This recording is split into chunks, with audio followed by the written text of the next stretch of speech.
महादेव,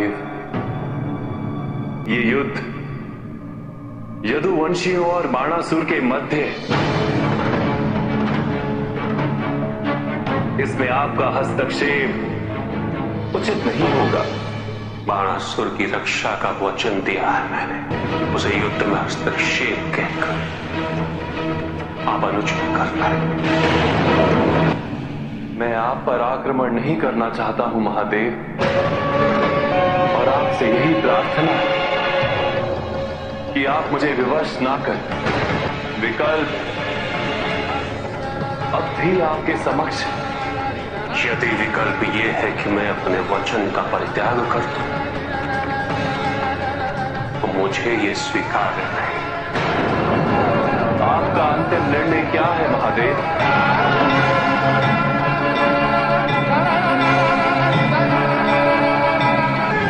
तो युद्ध होगा, होगा, अवश्य होगा, होगा। किंतु आप मुझसे श्रेष्ठ हैं महादेव, इसलिए युद्ध आरंभ करने से पूर्व मैं आपकी अनुमति मांगता हूं महादेव।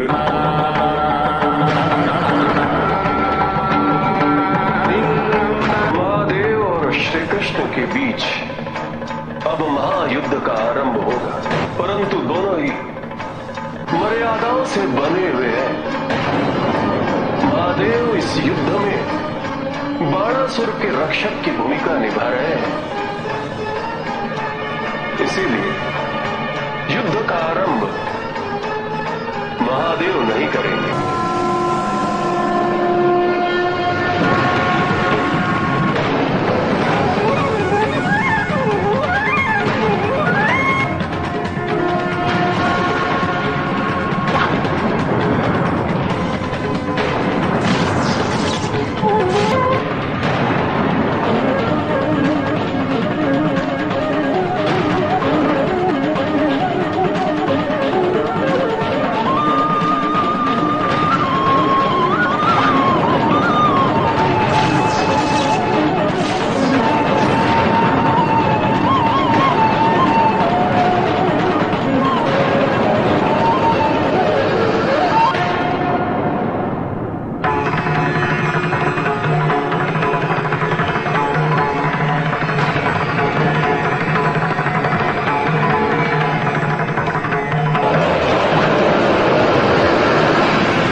चलता रहा तो समस्त सृष्टि का विनाश निश्चित है।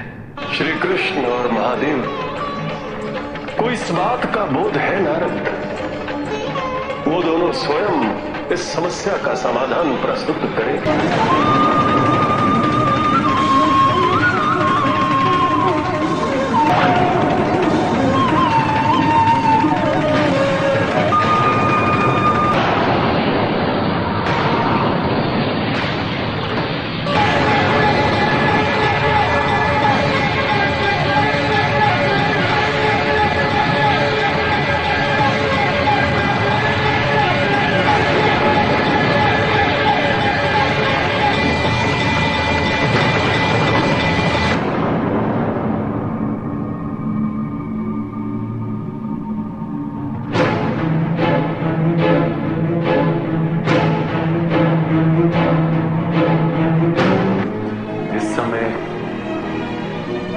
द्वारकाधीश या बाणासुर के विरोधी के रूप में नहीं, अपितु महादेव के एक भक्त के रूप में आपसे मिलना चाहता हूं।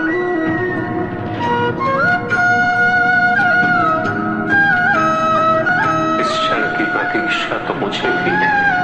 आपने बाणासुर की भक्ति से प्रसन्न होकर उसके उद्धार हेतु जो भी संभव था वो किया, उसे वरदान दिया, बल दिया, संरक्षण दिया।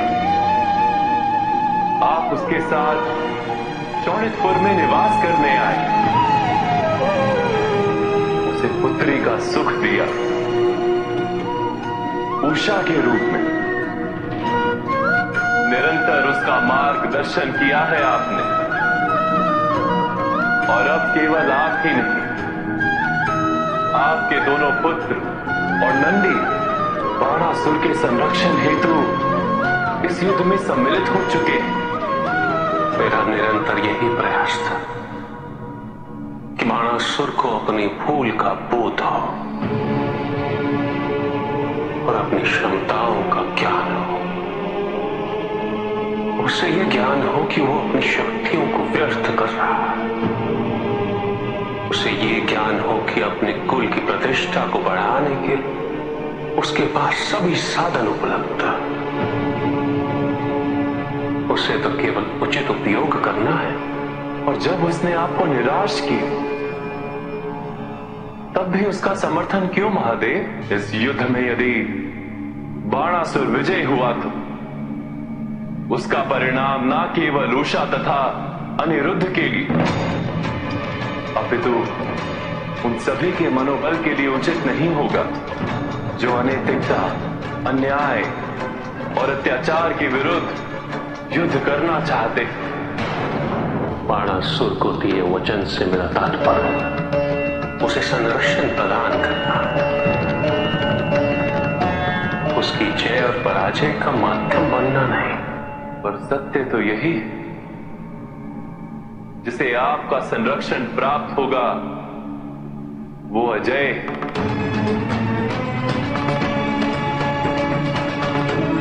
आप मुझसे श्रेष्ठ हैं महादेव, मेरे पूजनीय। मैं आपको पराजित करने की कल्पना भी नहीं कर सकता।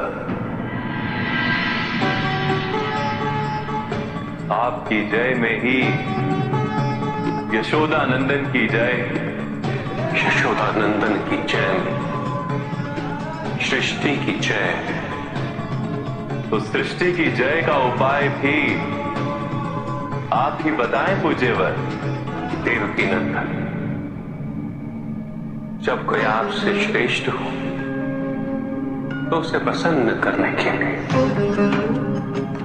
युद्ध से विरत के लिए 4 उपाय हैं: अनुनय, विनय, प्रशस्ति, आज्ञा और स्तुति।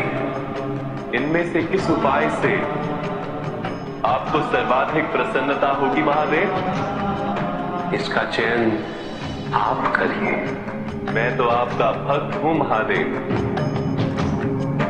आपकी स्तुति करना चाहता हूं।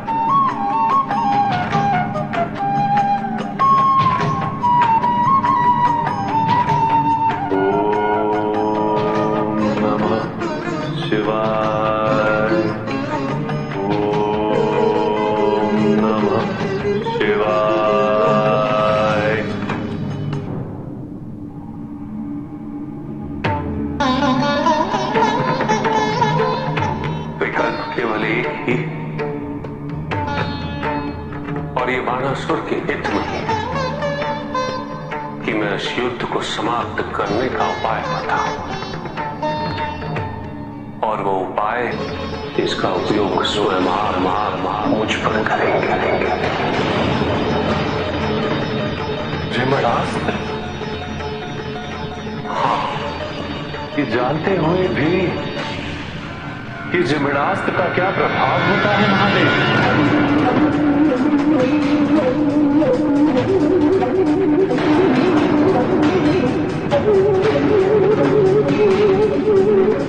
उचित, अब हमें रणभूमि में लौटना चाहिए।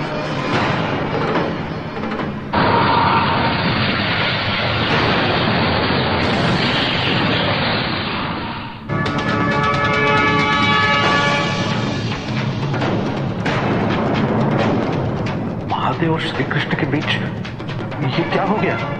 अब ये युद्ध एक महत्वपूर्ण चरण की ओर अग्रसर है।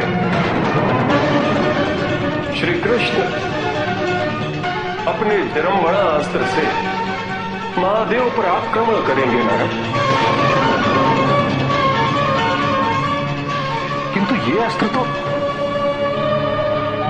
श्री कृष्ण ऐसा कैसे कर सकते हैं? महादेव के निवेदन पर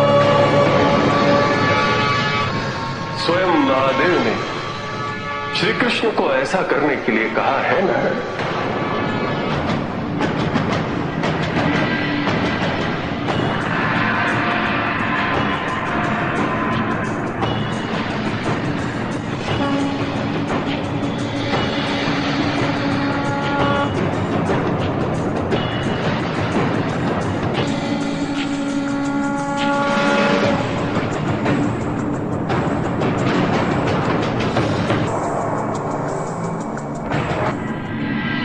मुझे क्षमा करें महादेव, मैं जो भी कर रहा हूं आपके आदेश के अंतर्गत ही कर रहा हूं।